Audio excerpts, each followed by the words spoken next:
नहीं नहीं नहीं, आप बोलिए प्लीज। सर इसको शुरू मत करो जब तक वो नहीं बैठ रहे। देखो सर अब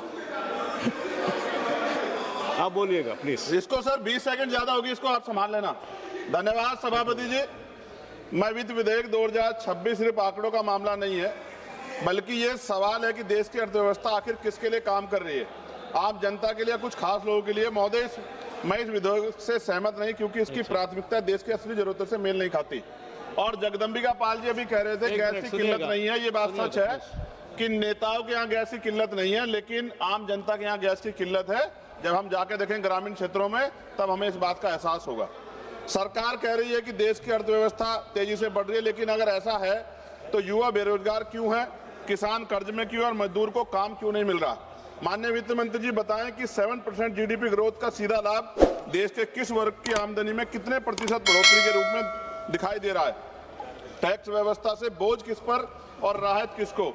सरकार कहती है कि टैक्स सिस्टम आसान किया गया है, लेकिन सच्चाई यह है कि ज्यादा बोझ उसी पर पड़ता है जो अपनी कमाई रोजमर्रा के खर्चों में लगाता है। टैक्स का मकसद सिर्फ पैसा जुटाना नहीं, बल्कि लोगों को राहत भी देना भी होता है। सरकार कहती है कि विदेश नीति मजबूत है, लेकिन क्या इससे महंगाई कम हुई, क्या इससे ऊर्जा सस्ती हुई, क्या पेट्रोल डीजल सस्ता हुआ। अगर हम सस्ता तेल खरीद रहे हैं तो उसका फायदा जनता को कम मिलेगा। महोदय, रुपया केवल एक मुद्रा नहीं, ये देश की आर्थिक ताकत और आत्मविश्वास का प्रतीक है। आज स्थिति यह है कि लगातार डॉलर के मुकाबले रुपया कमजोर हो रहा है, जिसके कारण पेट्रोल डीजल गैस सब महंगा हो रहा है। माननीय वित्त मंत्री जी बताएं कि रुपए की गिरावट को रोकने के लिए वित्त विधेयक 2026 में कौन से ठोस कदम उठाए गए हैं। क्या कोई स्पष्ट रोड मैप है जिससे रुपया स्थिर और मजबूत हो सके। महोदय, महंगाई पर आंकड़ों में राहत, लेकिन घर के बजट में दबाव है।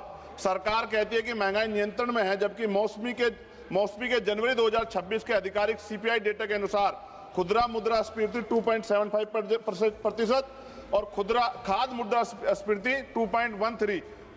और कच्चे तेल की कीमतें अंतर्राष्ट्रीय बाजार में उतार चढ़ाव करती, लेकिन भारत में कीमतें हमेशा ऊंची रही, उसका लाभ जनता को नहीं मिला।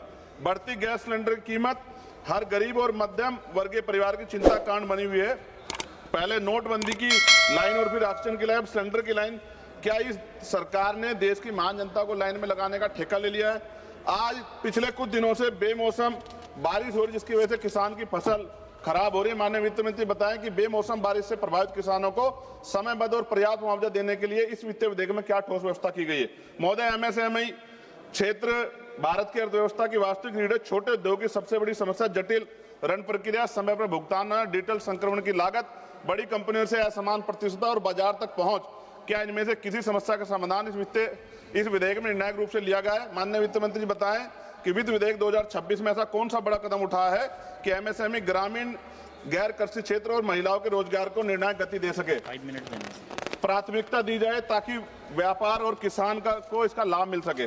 सभापति जी, सरकार कह रही है कि आधिकारिक दस्तावेजों के अनुसार 2025-26 संशोधित अनुमान राज्य के घाटा जीडीपी का 4.4% है।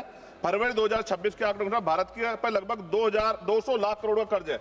माननीय वित्त मंत्री बताएं कि ये कर्ज किसके लिए है और उस पर ब्याज का बोझ कितना है। ये कर्ज देश के विकास के कितने काम आ रहा है और उससे उत्पन्न लाभ समाज के किन वर्गों को मिल रहा है। नगीना लोकसभा में माननीय वित्त मंत्री जी बताएं इस वित्तीय विधेयक के नगीना क्षेत्र की सड़क और बुनियादी ढांचे के लिए क्या विशेष प्रावधान किए गए हैं। मैं मांग करता हूं कि नगीना क्षेत्र में राष्ट्रीय राजमार्ग नेटवर्क से प्रभावी रूप से जोड़ा जाए। विशेष रूप से नगीना, बिजनौर और मेरठ कॉरिडोर को प्राथमिकता दी जाए ताकि उद्योग और व्यापार पर किसानों को सीधा लाभ मिल सके। युवाओं के भविष्य के लिए नगीना में एक स्किल डेवलपमेंट सेंटर और उच्च शिक्षा संस्थान की स्थापना की जाए ताकि रोजगार के अवसर बढ़ सके। और विशेषकर उत्तर प्रदेश के नौजवानों के लिए रोजगार देने के लिए इस विशेष बजटीय क्या प्रावधान किए गए बताएं। महोदय, जब तक विधेयक रोजगार को केंद्र में रखता, किसान को गारंटी देता, छोटे व्यापारी को राहत देता, मध्यम वर्ग को वास्तविक कर न्याय नहीं देता, महिला सुरक्षा सुनिश्चित नहीं करता और शिक्षा स्वास्थ्य को राष्ट्र निर्माण केंद्र धुरी नहीं मानता, तब तक इसे आदर्श बजट कहना गलत होगा।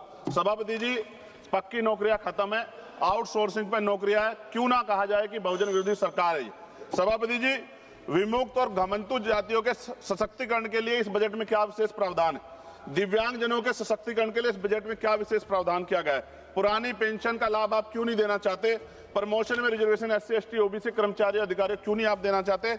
सारे सरकारी स्कूल को बंद करके गरीबों के बच्चों के शिक्षा के दरवाजे बंद करने वाली सरकार गरीबों की हितैषी कैसे हो सकती है।